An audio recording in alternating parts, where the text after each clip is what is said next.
રથયાત્રાનો કારણ કે તમામ ભક્તોમાં આતુરતા છે અને તમામ ભક્તો છે તે બાલાના વધામણા કરવા માટે આતુર છે। સરસપુરમાં પણ ભગવાનના દર્શન કરવા માટે આતુર છે। ત્યાંના દ્રશ્યો બતાવશો અને કેવો માહોલ છે ત્યાં।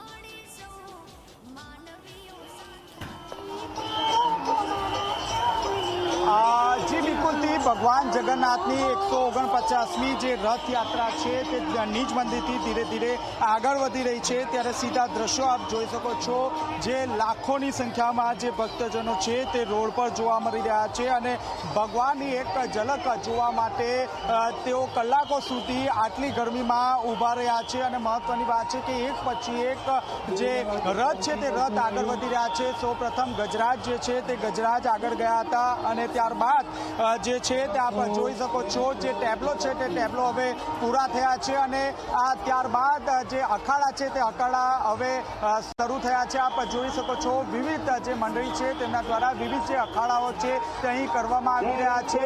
18 જેટલી જે ભજન મંડળીઓ છે તે ભજન મંડળીઓ પણ અહીં જે ભગવાન જગન્નાથની જે રથયાત્રા છે તેમાં જોડાયા છે। આપ જોઈ શકો છો જેવો ટેબ્લો પૂરો થયો ત્યારબાદ અલગ એક પોલીસની જે ટીમ છે તે ટીમ આ જે અખાડાનો જે છે તે અખાડાને આગળ લઈ જઈ રહી છે। આ ઉપરાંત એક ટાસ્ક ફોર્સની ટીમ પણ ઊભી કરવામાં આવી છે, જેઓ રથને ધીરે ધીરે આગળ વધાવી રહ્યા છે।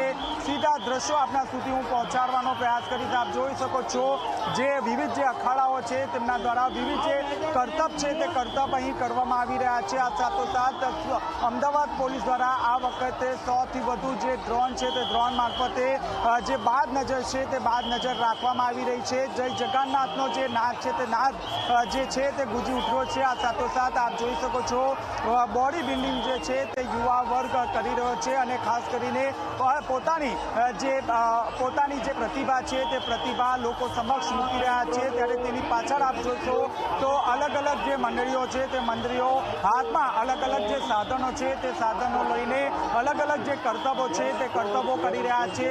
ભગવાન જગન્નાથનો જે રથ છે તે ધીરે ધીરે આગળ આવી રહ્યો છે અને ત્યારબાદ જે ભગવાન જગન્નાથનો જે રથ છે તે સરસપુર ખાતે પહોંચશે એ પહેલાની ઝલક આપના સુધી હું પહોંચાડવાની પ્રયાસ કરીશ। આપ જોઈ શકો છો ધારની પોરના વિસ્તારના સીધા દ્રશ્ય છે, જ્યાં લાખોની જનમેદની જે છે તે અહીં જોવા મળી રહી છે। નાના બાળકોથી વૃદ્ધો તમામે તમામ જે લોકો છે તે લોકો ભગવાનની એક ઝલક જોવા માટે અહીં કલાકો સુધી લાઈનમાં ઊભા છે।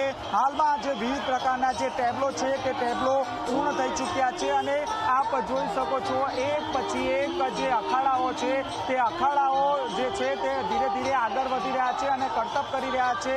મહત્વની વાત છે કે આ વખતે ભગવાન જગન્નાથનો જે રથ છે તે 1000થી 1200 જેટલા જે ખલાસીઓ છે તે ખલાસીઓ દ્વારા ખેંચવામાં આવી રહ્યો છે। જોઈ રહ્યા છો ગત વર્ષની સરખામણીમાં આ વર્ષે પણ આ જ રીતે જે પરિસ્થિતિ છે તે જોવા મળી રહી છે અને એક વર્ષથી જે ભક્તજન છે તે ભગવાન ક્યારે નગરચર્યાએ નીકળે તેની રાહ જોઈને બેઠા હતા।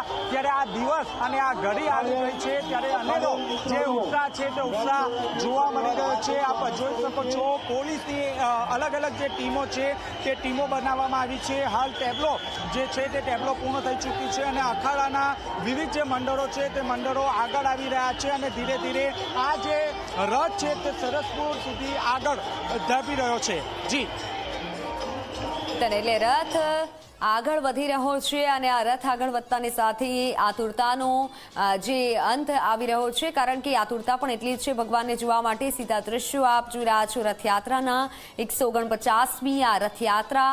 તમામ જે ભક્તો છે તે દૂર દૂરથી આ રથયાત્રામાં જોડાવા માટે આવી રહ્યા છે।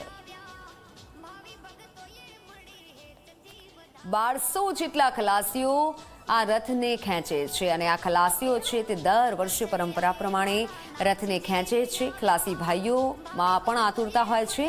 આપ આ અખાડા અને કરતબ બાજુ જુઓ કે નાના બાળકો પણ તેમાં જોડાયેલા છે અને પોતાના કરતબ બતાવી રહ્યા છે। સાથે દૂર દૂરથી સાધુ સંતો પણ આવેલા છે।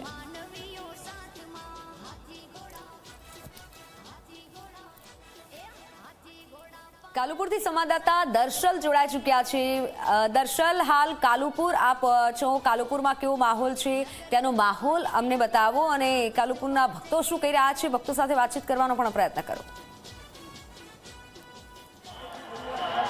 મિત્તલ, બીજી બધી વાત કરતા પહેલા એ દ્રશ્ય આપણે બતાવું છું કે જે સૌથી પ્રથમ વખત આ રથયાત્રામાં એક કાલુપુર સર્કલ ખાતે અહીંયા જોવા મળી રહ્યા છે. જે પ્રકારે આ દ્રશ્યો જોઈ શકાય છે, જ્યાં રથયાત્રામાં એ ટેબ્લો અહીંયા પસાર થઈ રહ્યા છે, ત્યાં બીજી તરફ અમદાવાદ મ્યુનિસિપલ કોર્પોરેશનની એ ગાડી દ્વારા અહીંયા એ ટેબ્લો ઉપર એ પાણીનો ફુવારો જે છે એ ચલાવવામાં આવી રહ્યો છે. જે પ્રકારે ગરમી પડી રહી છે અને ગરમી વચ્ચે આ રથયાત્રા નીકળી રહી છે, ત્યારે આ ગરમીમાં એક ઠંડક મળે, એક રાહત મળે, તે માટેનો પ્રયાસ અમદાવાદ મ્યુનિસિપલ કોર્પોરેશન દ્વારા કરવામાં આવે છે, જ્યાં આ પ્રકારની ગાડીઓ એ રથયાત્રા રૂટમાં ગોઠવીને એ ટેબ્લો ઉપર પાણીનો છંટકાવ જે છે એ કરવામાં આવી રહ્યો છે. પ્રથમ વખત આ પ્રકારના દ્રશ્યો એ રથયાત્રામાં જોવા મળ્યા છે.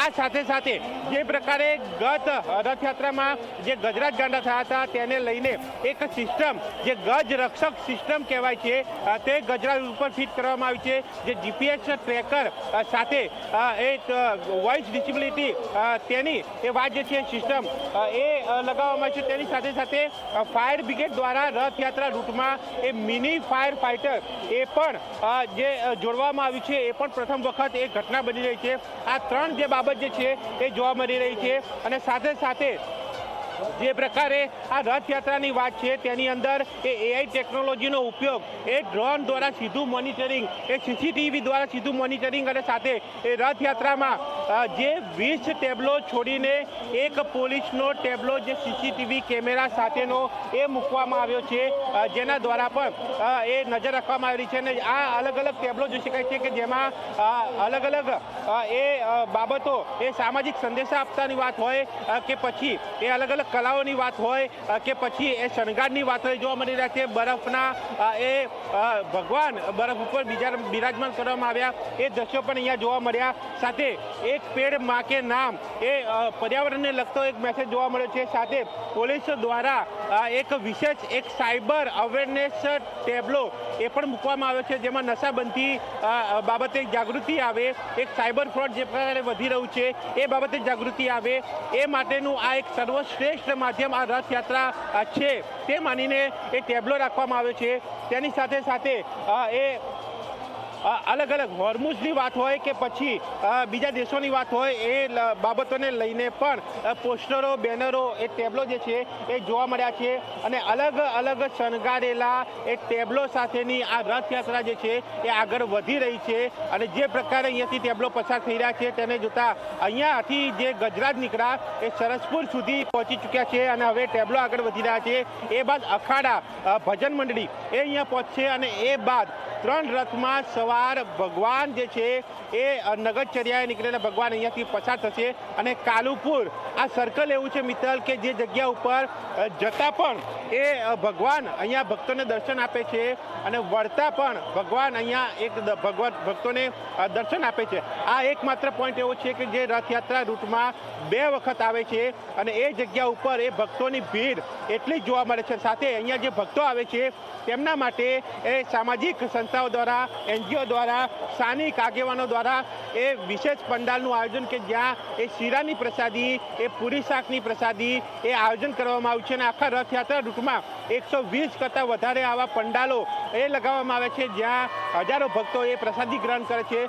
સરસપુર ખાતે 1 લાખ જેટલા ભક્તો પ્રસાદ ગ્રહણ કરી શકે તે પ્રકારના અલગ અલગ પોળમાં ભંડારાનું પણ આયોજન કરવામાં આવ્યું છે.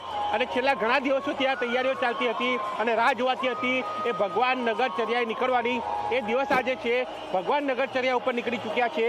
એ રથયાત્રાના દ્રશ્યો આપણે જોઈ રહ્યા છીએ. અને સાથે આ રથયાત્રામાં પ્રથમ વખત જે ઘટનાઓ બની રહી છે, પ્રથમ વખત જે વ્યવસ્થા થઈ રહી છે એ પણ આપણે અહીંયા નિહાળી છે. અને જે પ્રકારે અહીંયા આ રથયાત્રાના દ્રશ્યો જોઈ શકાય છે, જેમાં એ પોલીસનો બંદોબસ્ત 30,000 કરતાં પણ વધારે પોલીસ એ બંદોબસ્તમાં લગાવવામાં આવી છે.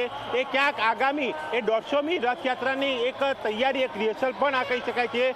કારણ કે આગામી વર્ષે હજુ પણ આનાથી વધારે જોરશોરથી એ ઉજવણી કરવાની એ વાત એ મંદિર દ્વારા કરવામાં આવી છે. એ પીએમને આમંત્રણ આપવાની વાત કરવામાં આવી છે. ત્યારે એ સુરક્ષા વ્યવસ્થાનું અત્યારથી જ આ એક કદાચ રિહર્સલ પણ કહી શકાય છે. પણ અત્યારે આ જે દ્રશ્યો છે રથયાત્રાના કે જ્યાં એ ભક્તો એ રથયાત્રાની મજા માણી રહ્યા છે અને સાથે હવે અહીંયા એ રથ આવવાની રાહ જે છે એ જોવાઈ રહી છે કે જ્યાં ભગવાન એ રથમાં બેસીને અહીંયાથી પસાર થશે, જ્યારે ભક્તો એ ભગવાનના એ દર્શન કરશે. મિત્ર.